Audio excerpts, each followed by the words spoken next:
রকমের ইয়ে হতো। একবার একটা বিশাল বড় গাড়ি কোম্পানি, কি নাম যেন একটু কব, ল্যান্ড রোভার বলে সেই কোম্পানিকে।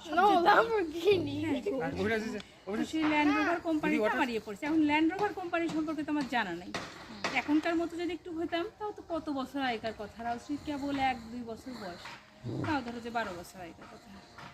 তো ঠিক করে জানতে পারতাম যে কি জিনিস, কিন্তু খুবই বড় লোক কোম্পানির গাড়ি, আমি তো বুঝি নাই সেটা কিছু। এখন যাওয়ার পরে ওরা আমাকে এই কথা সে কথা বলতেছে, গাড়ির দাম এটা কত, গাড়ির দাম ওটা কত জিজ্ঞাসা করছি। সবই হলো $1,00,000 উপরে, প্রায় $2,00,000 কাছাকাছি।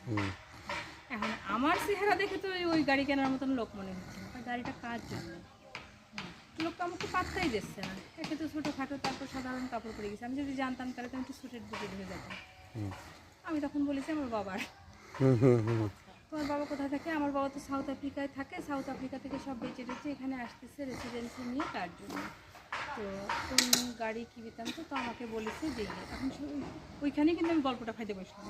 তো সে কিনবে, সে আমাকে দেখতে দেখতে বলছে। তো এইসব গল্প করে আসেছি। আসার পরে লোক তো আমাকে ফোন করে, তোমার বাবার কী খবর, নিয়ে করতেছে নাকি। এখন রাজশ্রী বাবা যখনই এটা সামনে দিয়ে যায় তখনই কয়ে যে আমার সাউথ আফ্রিকান শ্বশুরের গাড়ির দোকান। না পরে তথ্য কি পেলেন, পরে লাস্টের তথ্য কি পেলেন? ভালো, ওদের সার্ভিস ভালো। ওরা হচ্ছে, আমি ওদের কাছে গাড়ি কিনতে চাইছি, ওরা অনেক তথ্য দিয়েছে, আমাকে হেল্প করেছে এবং ওরা ইয়ে দেখাচ্ছে। ওরা তো আসলে আমাকে দেখে ওদের ইয়ে হয়নি, কিন্তু যখন আমার বাপের কথা বলেছি সাউথ আফ্রিকা থেকে মেলা টাকা নিয়ে, তখন আবার একটা ভাব আসছে। কিন্তু আপনি অডিট করে আসলেন, ওরা বোঝে না, ও চুপি চুপি যাইতে হবে। ওদেরকে তো কিছু বলা মানে ওরা ইললিগাল কোনো কিছু করছে কিনা?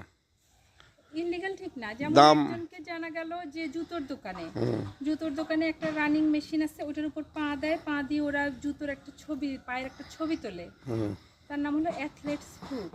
কিন্তু সেখানে কিন্তু ওরা আমার ওটা করেনি। ওরা যখন আমাকে কোশ্চেন করেছে তার মধ্যে আমি বলেছি যে না, ওরা আমাকে এই জিনিসটা করেনি, এটা একটা ওরা সার্ভিস রুল ব্রেক করেছে। ও বুঝতে পারছি।